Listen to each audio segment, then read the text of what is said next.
अन्न का एक दाना तक नहीं। और सुदामा जी महाराज ने उसमें अयाचक व्रत का पालन कर रखा है। सुदामा जी महाराज नित्य गांव नगर में जाकर भिक्षावृत्ति करते हैं, लेकिन मात्र केवल 5 घरों से भिक्षा मांगते हैं। और उन 5 घरों में भी किसी के द्वार जाकर के कुछ कहते नहीं है, केवल जाकर के खड़े हो जाते हैं भिक्षा पात्र लेकर के।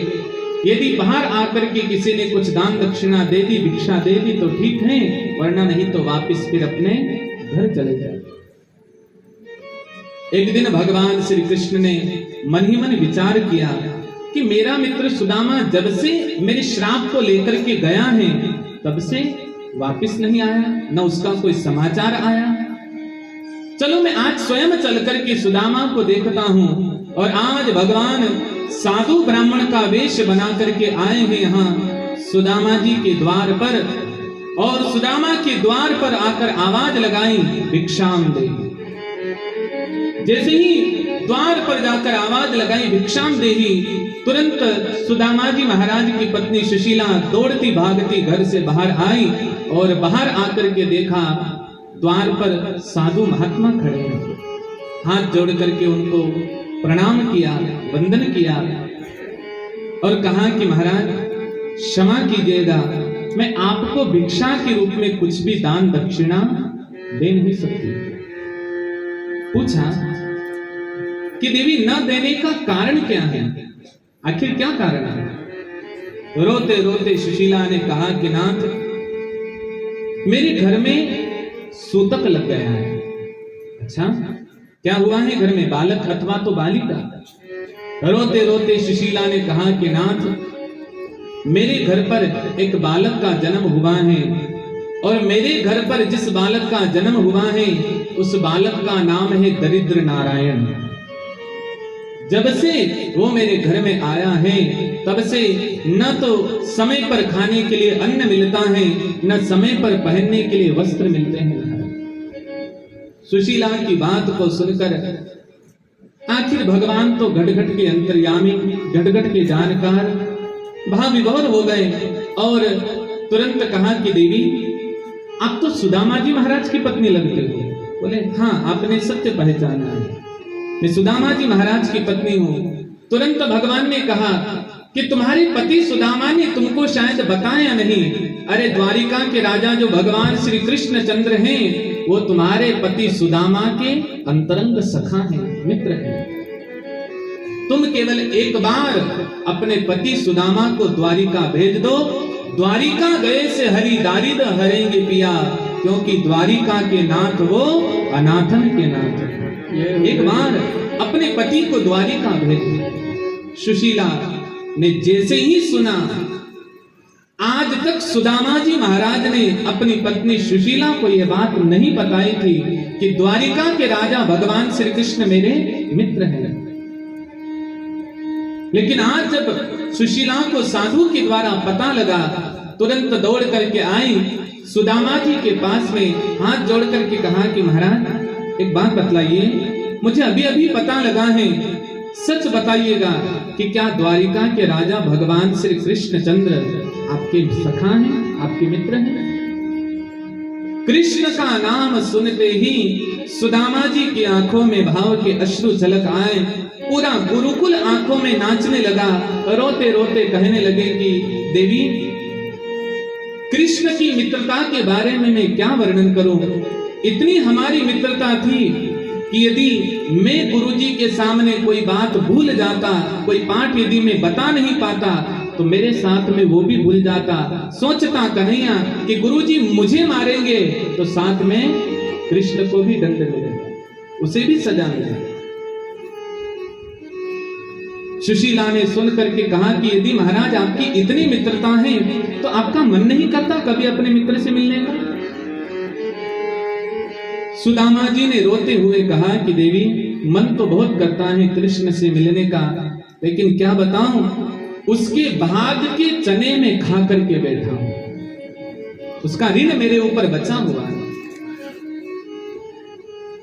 देवी, मन तो बहुत करता है कि मरने से पहले मैं अपने मित्र के ऋण से पूर्ण हो जाऊं, लेकिन घर की हालत ऐसी है कि घर में तो खाने के लिए अन्न का एक दाना तक नहीं, तो हम कन्हैया को क्या देंगे। सुशीला ने कहा कि नाथ आप चिंता मत कीजिए, मैं अभी कुछ व्यवस्था कर देती हूँ। और दौड़ करके सुशीला पड़ोस के 4 घरों में जाती हैं और 4 घरों में जाकर के सुशीला 4 मुट्ठी चावल मांग करके लाती हैं। सुखदेव जी वर्णन करते हैं भागवत में कि याचितवा चतुरोन मुष्टिन विप्रान पृथक तंडुलान चेलखंडेन तान बद्ध्वा उपायेम इति श्रुतम्।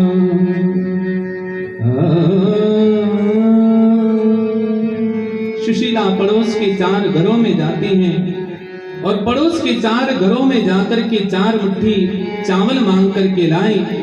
अपने ही साड़ी के पल्लू को फाड़ करके उसको डबल तिबल किया और 4 मुट्ठी चावल की पोटली बना करके सुदामा जी के हाथ में दी और कहा कि नाथ आप ये दे दीजिएगा भगवान को। आप लोग बहुत गौर कीजिएगा, सुशीला यदि चाहती तो एक घर से भी 4 मुट्ठी चावल मांग सकती थी, क्योंकि 4 मुट्ठी चावल कोई बड़ी भारी बात नहीं होती। लेकिन सुशीला ने एक घर से 4 मुट्ठी चावल नहीं मांगे, बल्कि एक एक घर से एक एक मुट्ठी चावल मांगे। सुशीला को पता है कि मेरे पति भले ही भगवान श्री कृष्ण से मिल जाएंगे, उनसे मिल लेंगे, लेकिन कभी ये नहीं कहेंगे कि कन्हैया मेरे घर की हालत ऐसी है कि मेरे घर में अन्न का एक दाना तक नहीं है। भगवान तो घट-घट के अंतर्यामी हैं, घट-घट के जानकार हैं। इन चावल को देख करके भगवान समझ जाएंगे। क्यों? बोले कि 4 घरों के चावल 4 तरह के होंगे। किसी के घर का चावल बड़ा होगा, किसी के घर का चावल छोटा होगा, किसी के घर का चावल टुकड़े में होगा। 4 तरह के चावल देखकर भगवान समझ जाएंगे कि सुदामा के घर की हालत ऐसी थी। सुदामा जी महाराज चावल की पोटली को लेकर के चले, दरवाजे तक जैसे ही पहुंचे तुरंत कहा, देवी मैं भगवान द्वारिकाधीश से मिलने के लिए जा रहा हूँ, तेरे मन में भगवान के प्रति कोई भाव, कोई समाचार होवे तो देवी तुम मुझे बताओ, तुम्हारा समाचार में भगवान द्वारिकाधीश को जरूर सुनाऊंगा। सुशीला को जब कहा, हाथ जोड़ करके बड़े विनम्र होकर के कहा कि नाथ भगवान से मिलकर के आप मेरे बारे में यदि कुछ कहना ही चाहते हो, कुछ बताना ही चाहते हो, तो भगवान द्वारिकाधीश को हाथ जोड़ करके एक ही बात कहना कि 1 मास द्वैपाख में 2 एकादशी होए, अरे मेरे घर गोपाल जो नित्य एकादशी होए, अरे मेरे घर गोपाल जो नित्य एकादशी होए, मेरे घर गोपाल जो नित्य एकादशी हो। हाथ जोड़ करके सुशीला ने कहा कि नाथ भगवान को कहना कि 1 महीने में केवल 2 बार एकादशी का व्रत आता है। बहुत ध्यान दीजिएगा, कौन कौन सी? एक शुक्ल पक्ष की एकादशी और दूसरी कृष्ण पक्ष की एकादशी। सुशीला कहती हैं कि सारा जगत 1 महीने में केवल 2 बार ही एकादशी का व्रत करता है, लेकिन मेरे घर पर तो ठाकुर की कितनी कृपा है कि मेरे घर पर रोज ही एकादशी का व्रत होता है।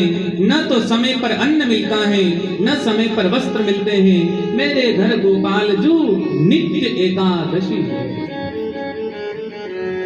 सुशीला की बात को सुन करके सुदामा जी महाराज की आंखों में भाव के अश्रु छलक आए। रोते बिलखते सुदामा जी महाराज चले हैं भगवान से मिलने के लिए। बीच मार्ग में भूख प्यास से व्याकुल होकर के सुदामा जी महाराज गिर जाते हैं। पुनः डंडे का सहारा लेकर, लकड़ी का सहारा लेकर खड़े होते हैं। हरे कृष्ण कृष्ण कृष्ण हरे हरे महामंत्र को जपते जपते चले जा रहे हैं। कि भूख लगती है, प्यास लगती है, जिंदगी अब उदास सी लगती है। कैसे आओ तेरी द्वारिका नगरी, ये आस भी अब उदास सी लगती है। तो रोते बिलखते भूख प्यास से व्याकुल होकर के चले जा रहे हैं सुदामा जी महाराज। एक वृक्ष की छांव को देखा, विचार किया थोड़ी देर विश्राम कर लूं फिर आगे बढ़ूंगा। सुदामा जी महाराज जैसे ही उस ठंडी छांव में रुके, नींद लगी, भगवान के हृदय में धक की आवाज आई। भगवान ने योग माया को कहा, जाओ योग माया, मेरा मित्र सुदामा मुझसे मिलने के लिए आ रहा है, तुम उसे जल्दी से उठा करके द्वारिका में प्रवेश करो। भगवान की योग माया आई, सोते हुए सुदामा जी को उठा करके पहुंचाया द्वारिका। अब इधर आंखें खुली तो बड़े बड़े महल और बड़ी बड़ी अटारियां दिख रही है। पूछा कि भैया ये नगर कौन सा है? बतलाया इस नगर का नाम है द्वारिका।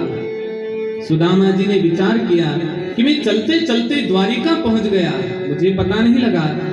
सुखदेव जी कहते हैं कि देखो राजन, भगवान का ये नियम है कि जो तू आवे एक पग तो मैं आऊं पग 60। ये भगवान कहते हैं कि मेरा भगत यदि मेरे दर्शन करने के लिए अपना एक पग आगे बढ़ाता है तो मैं भी फिर 60 कदम चल करके भगत के पास में चला। इसलिए देखो पुराने लोगों ने अथवा तो ऋषि मुनियों ने मंदिर जाने का नियम बनाया।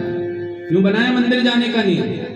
एकमात्र कारण कि कोई भगत यदि अपने घर को छोड़ करके पैदल पैदल भगवान के मंदिर जाता है तो भगवान का नियम जो तू आवे एक पग तो मैं आऊं पग 60। तो पैदल पैदल यदि जीव भगवान के मंदिर जाता है तो फिर भगवान भी अपने वैकुंठ लोक को छोड़ करके मंदिर में आ जाते हैं और मंदिर में एक भगत और भगवान की मुलाकात हो जाती है। इसलिए मंदिर जाने का नियम बनाया, इसलिए हम लोग मंदिर जाते हैं। आज सुदामा जी को भगवान ने द्वारिका में पहुंचाया। चलते चलते पूछा कि भैया मैं द्वारिकाधीश का दर्शन करना चाहता हूँ, कहाँ मिलेंगे भगवान? लोगों ने कहा कि वैसे तो महाराज ये पूरी नगरी भगवान द्वारिकाधीश की ही है, लेकिन फिर भी यदि आप भगवान से मिलना चाहते हो तो सीधे सीधे चले जाओ, द्वार पर 2 द्वारपाल खड़े होंगे, आप उनसे पूछ लेना, वो आपको भगवान का दर्शन करा देंगे। चलते चलते सुदामा जी पहुंचे द्वार पर, द्वारपालों को देखा, हाथ जोड़ करके कहा कि भैया यहाँ के राजा जो भगवान श्री कृष्ण चंद्र हैं वो मेरे बचपन के सखा हैं। आप केवल भीतर जाकर कन्हैया को इतना कह दो कि आपके बचपन का मित्र सुदामा आपसे मिलने के लिए आया। द्वारपालों ने सुदामा की दीन दशा को देखा, तुरंत पहुंचे बीच सभा में। भगवान ऊंचे सोने के सिंहासन पर बैठे हैं, अगल बगल में बड़े बड़े राजा महाराजा, बड़े बड़े राजनीतिक लोग बैठे हैं, द्वारिका की पूरी प्रजा खड़ी है, कुछ वार्तालाप चल रही है, कुछ चर्चा चल रही है।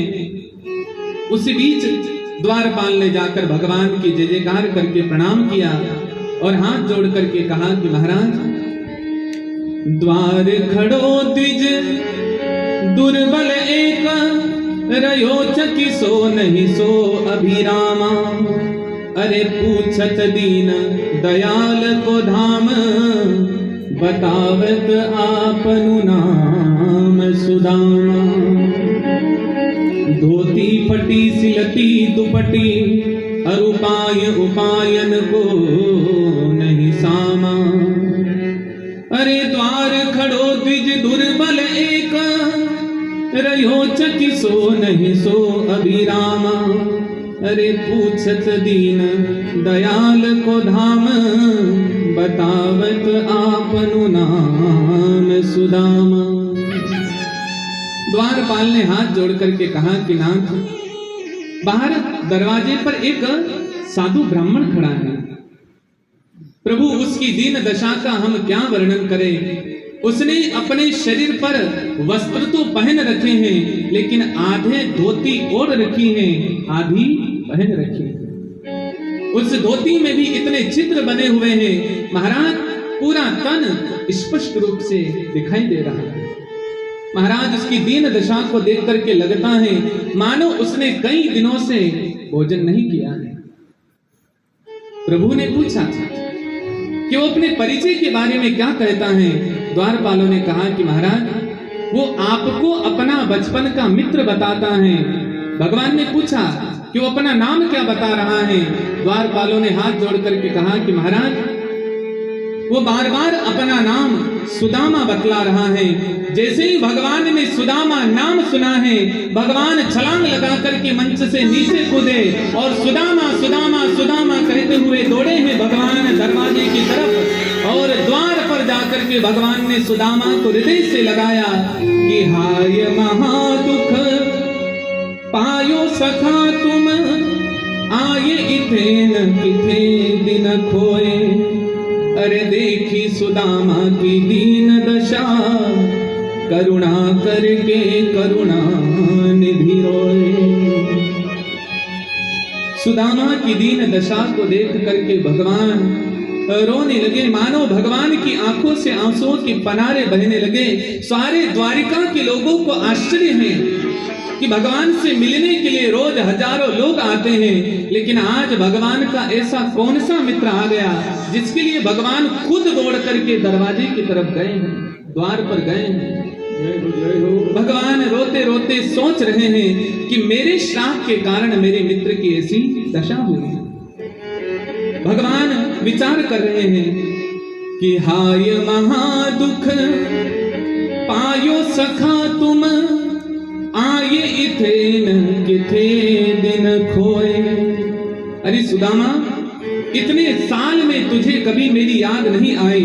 अरे पहले यदि तू मेरे पास में आ जाता तो शायद मैं तेरे दुखों का हरण कर लेता, तुझे इतना दुख नहीं मिलता, इतनी तकलीफ नहीं आती। भगवान रो रहे हैं। सुदामा को महान आश्चर्य है कि कन्हैया इतना बड़ा आदमी बन गया लेकिन अपने गरीब मित्र को भूला नहीं। सुदामा की आंखों में भी भाव के अश्रु छलक आए।